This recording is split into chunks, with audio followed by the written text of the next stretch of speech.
Hello, bonjour à tous, j'espère que vous allez tous très bien. Aujourd'hui on se retrouve pour une nouvelle vidéo nostalgie un peu, puisque je vais vous parler des lectures qui m'ont le plus marqué en 2023. Je vais vous parler donc de 9 lectures en tout. Ce sont donc les coups de cœur que j'ai eus durant l'année dernière. Pour ne pas que cette vidéo dure beaucoup trop longtemps, et comme il fallait que je trouve une limite entre les livres très bons et les coups de cœur, j'ai décidé de prendre en fait la liste de tout ce que j'ai lu en 2023 et de vous présenter tous ceux qui j'ai noté 19 ou 20 sur 20. Donc ceux qui sont en excellent. Il y en a donc 9 au final, et déjà première chose dont je me rends compte, c'est qu'il y avait quand même beaucoup de fantasy fantastique. J'aurais pensé qu'il y aurait plus de thrillers que ce qu'il y a dans la liste, mais non, je pense que je suis plus exigeante en fait dans ce genre-là. Peut-être que je dois en lire plus. Donc au final il y en a qu'un. Pour ce qui est de l'ordre, je vais partir donc de ceux qui ont eu 19 et puis après on présentera les 20 en gardant le meilleur pour la fin. Je vais commencer avec un service presse que j'avais reçu, donc écrit par Régis Chaperon. J'aime beaucoup cet auteur, j'ai la chance de pouvoir collaborer avec lui assez souvent. Il m'envoie très souvent ses livres et quasi à chaque fois c'est un carton plein, et ici on n'a pas échappé à la règle avec Un siècle de papillons. À travers un court roman, on nous parle d'un robot assez spécial qui s'interroge sur la vie, sur la mort, sur l'amour, sur tous ces sentiments humains. Et en fait, à travers ce roman, on se pose la question de est-ce qu'un robot est vraiment capable de développer des sentiments, ou est-ce que les 3 lois de la robotique l'enferment dans un carcan duquel il ne peut pas sortir, et donc il ne peut pas ressentir la même chose que les humains. C'est vraiment la question que pose ce roman, mais à travers un texte très poignant et très émouvant. De ce que je m'en rappelle, puisque vous savez que... oui, je crois que je vous l'ai déjà dit, mais je me rappelle pas particulièrement des histoires en général. Je me souviens surtout des sentiments qui m'ont habité pendant la lecture. Et là, c'était vraiment l'émotion, la douceur et tout le côté réflexion aussi qui m'avait marqué. Donc je vous le conseille vraiment si vous cherchez une histoire douce mais qui fait réfléchir, et le tout dans un univers futur. Ensuite on va rester donc dans la lecture un peu émouvante avec Là où chantent les écrevisses de Delia Owens. J'avais énormément aimé cette histoire dans laquelle on suit une fille devenue femme qui habite en plein milieu des marais dans les États-Unis reculés. Et qui passe un peu pour la sauvage parce que elle vit un peu toute seule, ses parents l'ont abandonnée, elle a appris à se nourrir et à survivre toute seule. Il me semble qu'il y a une histoire de racisme aussi. Elle est un peu différente de tout le monde, et donc tous les gens qui habitent autour des marais se méfient d'elle et voient en elle un potentiel danger. Sauf que cette jeune fille du coup va faire la rencontre d'un jeune homme qui va lui apprendre à lire et à écrire, mais ce jeune homme va devoir partir, donc elle va se retrouver bien vite toute seule encore une fois, et il va y avoir un terrible meurtre autour des marais, et donc tout le monde va l'accuser elle, puisque c'est un peu la piste évidente pour tout le monde, alors qu'elle n'a rien fait, et donc elle va se battre pour survivre. De mémoire, j'avais beaucoup aimé ce livre, déjà parce que donc tout se passe dans le marais, et donc on a des paysages bucoliques tout le long de la lecture. C'est un voyage en fait, cette lecture. On s'y croit vraiment, on est hors du temps, on est avec cette jeune femme de A à Z, et on est avec elle durant toutes les émotions qu'elle traverse. Donc quand elle est en colère, on le ressent aussi, quand elle est triste, qui arrive assez souvent, on le ressent aussi. On est indigné pour elle, enfin on s'identifie parfaitement à elle, et donc on ressent parfaitement les émotions qu'elle peut ressentir. Et c'est ce qui m'avait beaucoup plu dans ce roman. Et je vous avoue que je me souviens plus de ça, de ma lecture, que de l'intrigue.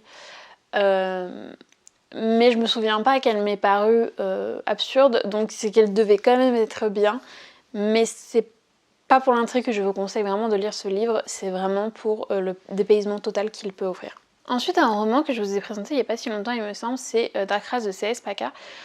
On est donc dans un univers de fantasy pur et dur, un peu piraterie, puisqu'on suit Will qui fuit le meurtrier de sa mère.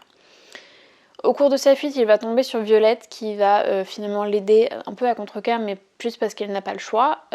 Et donc ils vont s'allier tous les deux, mais ils vont se rendre compte qu'en fait Will est lié à une prophétie, qu'il est en gros dans le camp des gentils pour empêcher le retour du roi obscur sur ce monde, qui aujourd'hui n'est plus que grâce à un peuple Stewart qui est un peuple un peu de lumière qui est là pour l'empêcher de revenir. Et en gros, Will fait partie d'une prophétie qui...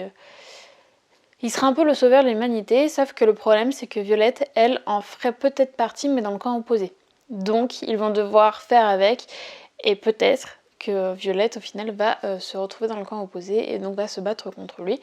Ou pas, peut-être que les choses vont changer et que la prophétie ne va pas se réaliser. Résumé très très rapide, hein, parce que en fait, ce qui m'a vraiment plu dans l'histoire, c'est l'histoire, en fait, l'intrigue que j'ai adoré découvrir. Je sais même pas si quand j'ai commencé le roman, j'avais lu le résumé avant. Il me semble pas parce que j'étais surprise de A à Z en fait dans ce roman. C'est plein de rebondissements, c'est grandement inspiré de la légende arthurienne, donc j'ai adoré retrouver des références tout le long. Les personnages, je m'y suis attachée, ils sont tous très touchants, très émouvants. L'histoire n'était pas du tout attendue, donc vraiment tout ce que j'adore en fait dans la fantasy, donc les références, l'intrigue surprenante que je ne peux pas voir venir, et un plot twist de malade à la fin qui nous donne envie juste de lire la suite. Donc en fait j'ai quasiment rien à lui reprocher à ce roman. Je crois qu'il a eu 19 et pas 20 à cause d'un petit passage qui est un peu une longueur, mais c'est tout. Donc vraiment rien d'alarmant. Donc si vous cherchez de la fantasy inspirée de légendes arthuriennes, vraiment foncez, je vous le conseille à 100%. Ensuite le thriller qu'il y aura dans cette vidéo, et donc le seul, c'est Âme animale de José Rodriguez dos Santos, pardon. Je pense que si vous me suivez, vous savez que cet auteur pour moi, ça fait partie de mes auteurs préférés.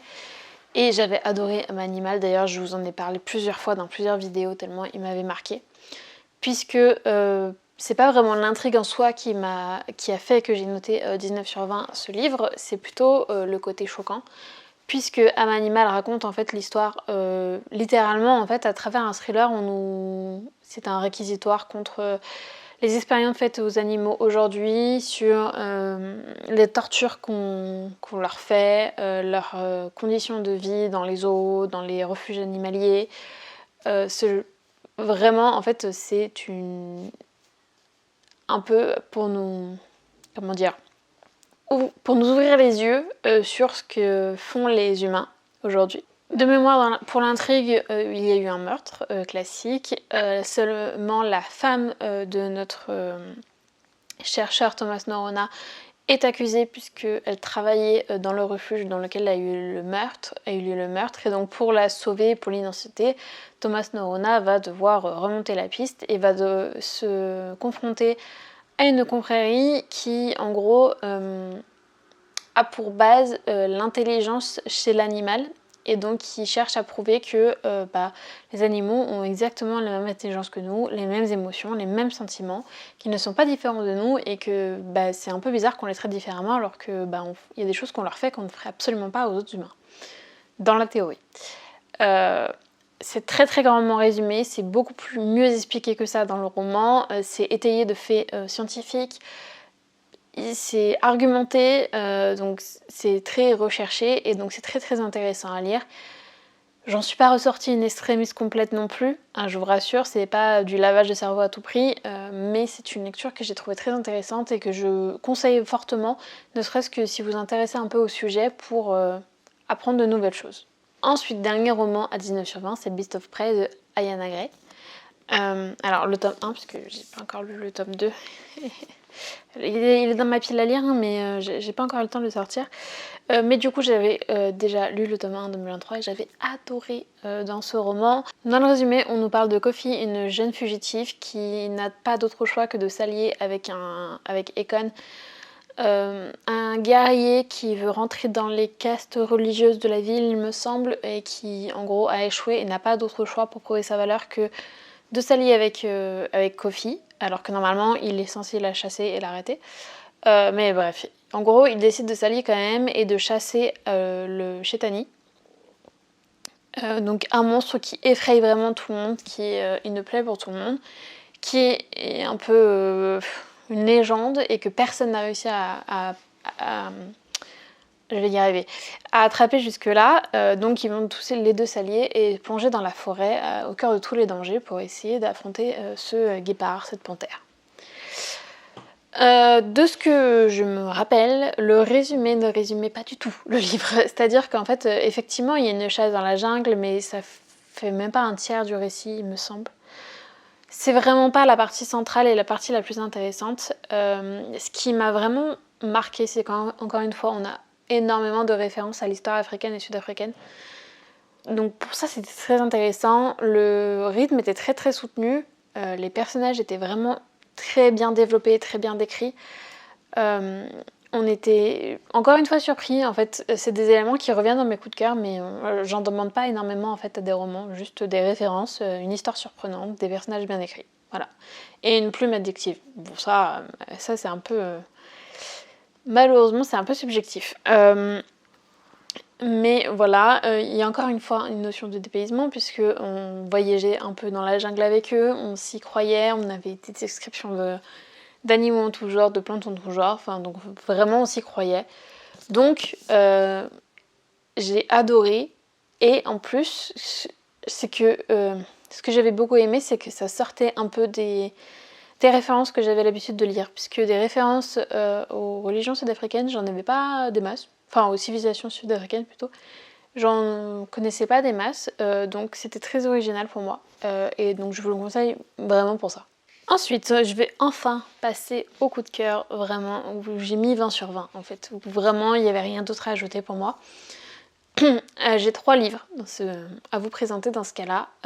Si vous avez écouté ce que j'ai dit, vous vous dites mais 3 livres, tu nous en as présenté 5. 5 plus 3 ça fait 8, tu nous en as promis 9. Mais en fait c'est que dans les 6 à 19 sur 20, il y en a un dont je n'ai plus aucun souvenir. Vraiment, je lis le résumé, ça ne me dit absolument rien. Donc je pars du principe que cette lecture ne m'a pas tant marqué que ça, et donc que je n'ai pas forcément envie de vous la présenter, de vous la conseiller.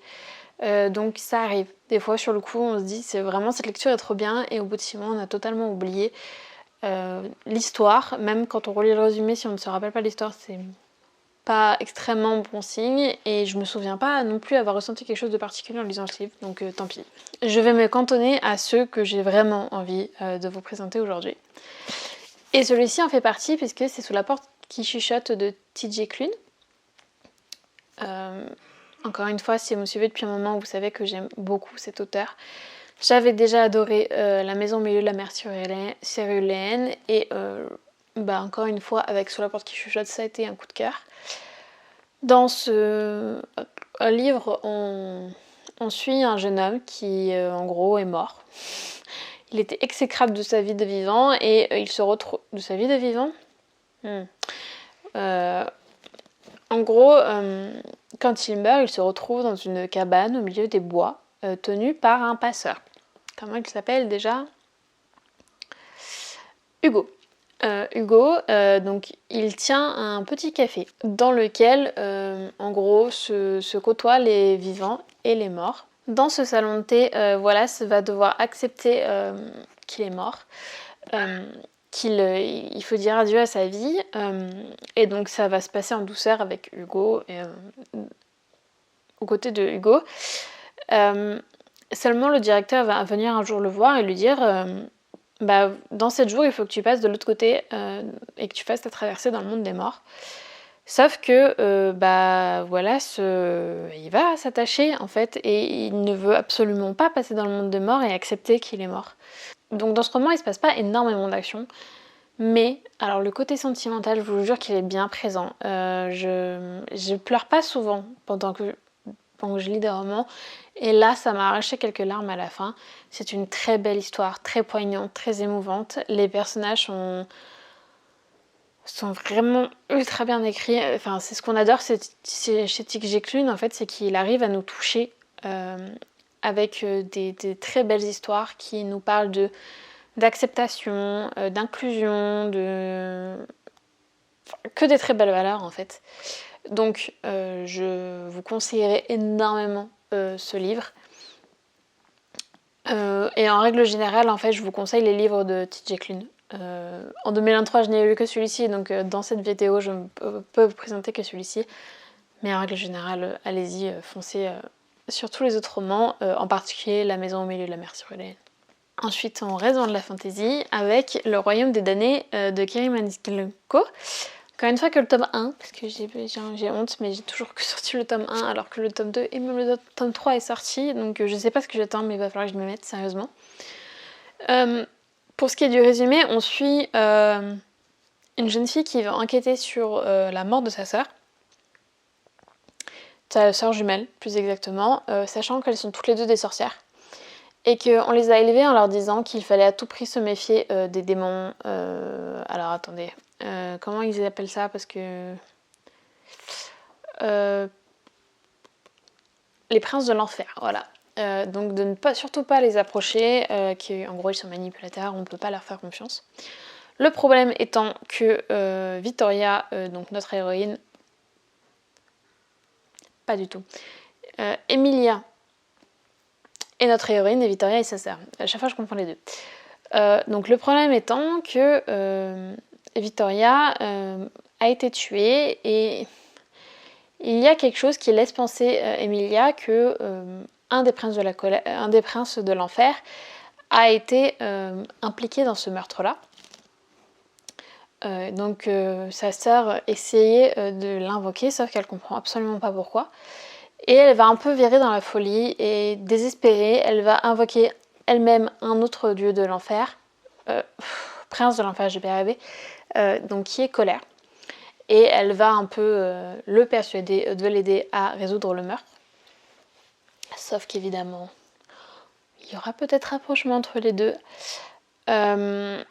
Et vous menez l'enquête aussi avec un univers rempli de sorcières. Il y a des vampires, il me semble. Je sais pas s'il y a pas aussi des loups-garous. Donc en fait, c'est plein de créatures. C'est ce que j'ai adoré dans ce roman, c'est qu'on a un univers ultra développé. L'histoire en elle-même était... Alors, pour la partie intrigue, c'était vraiment ultra bien fait, très entraînant, très dynamique. Pour les parties amour, peut-être un peu moins parce que c'est vraiment du slow burn et que je sais que ça peut déplaire à certains. Moi, ça m'a pas du tout gênée, pour le coup. De ce que je me rappelle, c'est que j'avais qu'une envie, en fait, c'était de lire le tome 2. Vous me direz, pourquoi tu l'as pas fait alors ? Bah voilà, parce que j'ai d'autres choses à faire, mais je vous rassure, c'est pas l'envie qui me manque. Donc pour moi c'est un premier tome très réussi et qui a été un coup de cœur parce que j'ai qu'une envie, c'est de lire la suite et que j'avais pas du tout envie de lâcher l'univers quand j'ai fini ce livre. Donc voilà, en fait il y a vraiment de tout. Ça promet un univers ultra étendu et je sais pas quoi vous dire d'autre à part lisez ce livre, voilà. Enfin, le dernier roman qui m'a marqué en 2023 et à la grande surprise générale, du moins la mienne, c'est une romance. Donc c'est L'Anti-Lune de miel de Christina Lauren. Christina Lauren, j'espère que je l'ai dit correctement.